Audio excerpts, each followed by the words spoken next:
सबकी नजरें उसी रेस ट्रैक पर। कौन जीतेगा? हिंदुस्तान की उम्मीद Milkha Singh. Milkha Singh the flying Sikh of India, जिन्हें हम फ्लाइंग सिख के नाम से जानते हैं। कहा जाता है वो भागते नहीं उड़ते थे, इसलिए उन्हें फ्लाइंग सिख के नाम से जाना जाता है। मिल्खा सिंह आज हमारे बीच मौजूद नहीं है। उनका 18 जून 2021 को कोरोना के कारण निधन हो गया।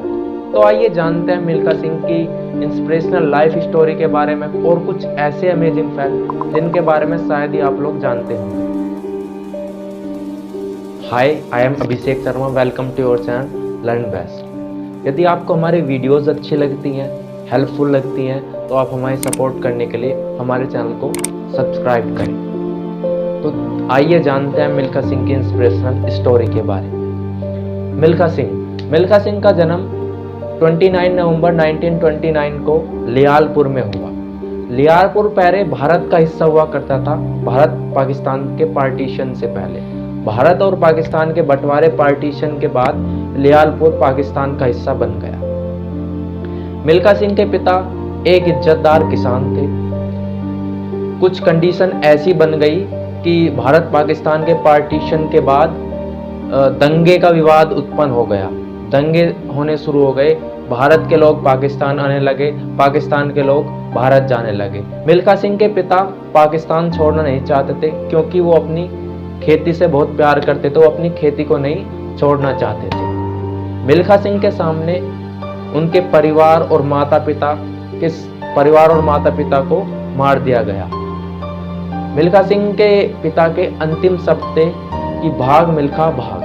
मिल्खा सिंह उन दंगों के दौरान बचकर भाग निकले और पाकिस्तान से भागकर भारत आ गए। मिल्खा सिंह का बचपन से ही सपना था कि मैं भारतीय सेना में जाऊं। मिल्खा सिंह ने सेना में जाने के लिए 3 बार प्रयास करे, परंतु वे असफल रहे। मिल्खा सिंह के चौथे एक प्रभावशाली प्रयास के कारण मिल्खा सिंह को सफलता मिल गई और वो भारतीय सेना में सेलेक्ट हो गए। सेना में जाने से पहले कटक में एक प्रतियोगिता में मिल्खा सिंह ने हिस्सा लिया और एक शानदार जीत हासिल की और एक नेशनल रिकॉर्ड बनाया। सेना में जाने के बाद मिल्खा सिंह ने स्पोर्ट कोटा चुना। वो इसलिए चुना क्योंकि मिल्खा सिंह को बचपन से ही दूध पीने का बहुत शौक था, इसलिए उन्होंने स्पोर्ट कोटा चुना। सेना में जाने के बाद उनकी रेस पहले से ही अच्छी रही है। उनकी रेस अच्छी देख एक सीनियर धावक ने उन्हें चैलेंज किया। मिल्खा सिंह ने उस चैलेंज को एक्सेप्ट करते हुए एक शानदार जीत हासिल की और उनकी जीत को सभी ने देखा। उसी शानदार जीत के कारण मिल्खा सिंह को सेना में ही स्पेशल ट्रेनिंग के लिए चुना गया। ट्रेनिंग के बाद मिल्खा सिंह ने अपने आप को बहुत ज़्यादा इम्प्रूव करा और इसका असर पटियाला में होने वाली प्रतियोगिता में दिखा। पटियाला में होने वाली प्रतियोगिता में मिल्खा सिंह ने हिस्सा लिया। इस प्रतियोगिता में मिल्खा सिंह ने रिकॉर्ड ब्रेकिंग परफॉर्मेंस देकर नेशनल रिकॉर्ड बनाया। इस प्रतियोगिता में मिल्खा सिंह ने 400 मीटर दौड़ को 47.9 सेकंड में पूरा कर लिया, जो कि पहले रिकॉर्ड 48 सेकंड का था। इस रिकॉर्ड ब्रेकिंग परफॉर्मेंस के कारण मिल्खा सिंह को 1956 में होने वाले मेलबर्न ओलंपिक में जाने का मौका मिला, परंतु एक्सपीरियंस की कमी के कारण मिल्खा सिंह इस ओलंपिक में कुछ खास परफॉर्मेंस नहीं कर पाए। 1956 में मेलबर्न ओलंपिक में हुई हार से सबक लेकर मिल्खा सिंह ने अपने आप को बेहतर साबित करने के लिए अपने एक्सरसाइज टाइम, प्रैक्टिस टाइम को बढ़ा दिया और अपने फोकस को इम्प्रूव करा, उसे भी बढ़ा दिया।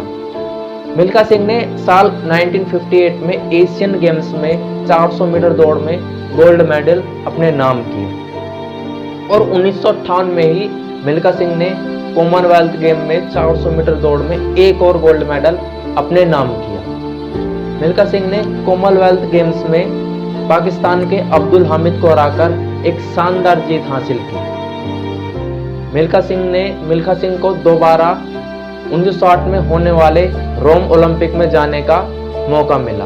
रोम ओलंपिक में जाने से पहले मिल्खा सिंह ने 80 रेसों में भाग लिया, जिनमें से 77 रेसों ने जीत हासिल की। इसीलिए पूरे भारत के साथ साथ पूरे विश्व की उम्मीदें उन पर बनी हुई थी। रोम ओलंपिक 1960 में मिल्खा सिंह ने लगातार अच्छा परफॉर्मेंस करते हुए जीत पर जीत करते हुए फाइनल राउंड में पहुंच गए। फाइनल राउंड में जाकर मिल्खा सिंह से कुछ गलती होने के कारण 3 धावक उनसे आगे निकल जाते हैं और मिल्खा सिंह इस रोम ओलंपिक में चौथा स्थान ही हासिल कर पाते हैं। इसका अफसोस उन्हें जिंदगी भर रहता है और वर्ष 1960 में ही पाकिस्तान से एक प्रस्ताव आता है, चैलेंजेबल प्रस्ताव। उन्हें पाकिस्तान बुलाने के लिए प्रस्ताव आता है, लेकिन मिल्खा सिंह इस प्रस्ताव के लिए मना कर देते हैं क्योंकि उनके परिवार की कत्ल की यादें पाकिस्तान से जुड़ी हुई थी। उस समय देश के प्रधानमंत्री पंडित जवाहरलाल नेहरू थे। प्रधानमंत्री ने मिल्खा सिंह से कहा कि तुम देश के लिए पाकिस्तान में इस प्रतियोगिता में हिस्सा लो। मिल्खा सिंह प्रधानमंत्री की बात मानकर पाकिस्तान जाने के लिए तैयार हो जाते हैं। इस प्रतियोगिता में वही एथलीट हिस्सा ले रहे थे जो 1958 में कॉमनवेल्थ गेम में मिल्खा सिंह ने हराया था। इस प्रतियोगिता में अब्दुल खालिद का मकसद 1958 में हुई हार का बदला लेना था। जब रेस शुरू हुई, मिल्खा सिंह एक झटके में सबसे आगे आ गए। मिल्खा सिंह की रफ्तार को देखकर सब लोग हैरान हो गए और मिल्खा सिंह ने एक शानदार जीत हासिल की। मिल्खा सिंह की रफ्तार को देखकर पाकिस्तान के राष्ट्रपति जनरल आयुब खान ने मेडल पहनाते हुए मिल्खा सिंह को कहा, आज तुम भागे नहीं उड़े हो, आज से तुम्हें विश्व में फ्लाइंग सिख के नाम से जाना जाएगा। तो मिल्खा सिंह को जनरल आयुब खान ने ही फ्लाइंग सिख की उपाधि दी। 1960 में रोम ओलंपिक में हुई हार से मिल्खा सिंह को बहुत अफसोस हुआ और उनकी एक दिली इच्छा थी। आइए देखते हैं। मैंने 80 इंटरनेशनल रेसेस सारी दुनिया में दौड़ी और 80 में से 77 जीती। तो सारी दुनिया को यह यकीन था कि अगर रोम ओलंपिक के अंदर 1960 के अंदर 400 मीटर के अंदर कोई गोल्ड मेडल जीतेगा तो सिर्फ इंडिया का मिल्खा सिंह वही जीतेगा और कोई नहीं जीत सकता। भरोसा हो गया था सारी दुनिया को, क्योंकि आप 80 इंटरनेशनल रेसेस दौड़ते हैं और 80 में से 77 जीत जाते हैं तो सबको मालूम होता है कि यही आदमी जीतेगा और कोई नहीं जीतेगा। तो ये मेरी बैड लक थी, इंडिया की बैड लक थी कि वो गोल्ड मेडल मेरे हाथ से गिर गया। और अभी तक मेरे मन में ये है कि दुनिया छोड़ने से पहले मैं देख के जाऊं कि कोई ना कोई ऐसा नौजवान लड़का या लड़की इस देश में से उठना चाहिए जो गोल्ड मेडल मेरे हाथ से गिर गया उसको ले, नेशनल एंथम और हमारा तिरंगा झंडा जो है वो ओलंपिक खेलों में लहराए। ये मेरी आखिरी ख्वाहिश है। मिल्खा सिंह की लाइफ पर एक बायोग्राफी बनी, the race of my life. इस बायोग्राफी को मिल्खा सिंह ने और मिल्खा सिंह की बेटी ने साथ मिलकर लिखा और वर्ष 2013 में मिल्खा सिंह के ऊपर एक बायोपिक बनी। इस फिल्म में उनका किरदार फरहान अख्तर ने निभाया।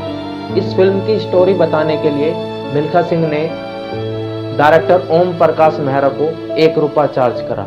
यह बहुत मोटिवेशनल फिल्मों में से एक रही। तो यही थी मिल्खा सिंह की इंस्पिरेशनल लाइफ स्टोरी। इनकी स्टोरी बहुत ही कठिन और मोटिवेटेड रही है। तो जानते हैं मिल्खा सिंह किन सिद्धांतों का पालन करके मिल्खा सिंह से फ्लाइंग सिख बने। जिस इंसान के अंदर विल पावर है, जिस इंसान के अंदर हार्ड वर्क करने का मादा है, जिस इंसान के अंदर डिसिप्लिन है, करैक्टर है, वो इंसान जो है जमीन से उठ के आसमान को छू सकता है और वो इंसान जो है जीरो से हीरो बन सकता है। मिल्खा सिंह की मिसाल आपके सामने है। क्यों? कि मिल्खा सिंह मौत से लड़ा है। मिल्खा सिंह के अंदर विल पावर थी, मिल्खा सिंह के अंदर हार्ड वर्क करने का मादा था, वो उसने किया और बन के दिखाया। तो इन्हीं सिद्धांतों को हम अपनी लाइफ में इम्प्लीमेंट करके हम भी अपने किसी भी क्षेत्र के मिल्खा सिंह बन सकते हैं। यदि आपको हमारी वीडियो अच्छी लगी हो तो हमें सपोर्ट करने के लिए हमारे चैनल को सब्सक्राइब करें, वीडियो को शेयर करें, कमेंट करें and thank you for watching.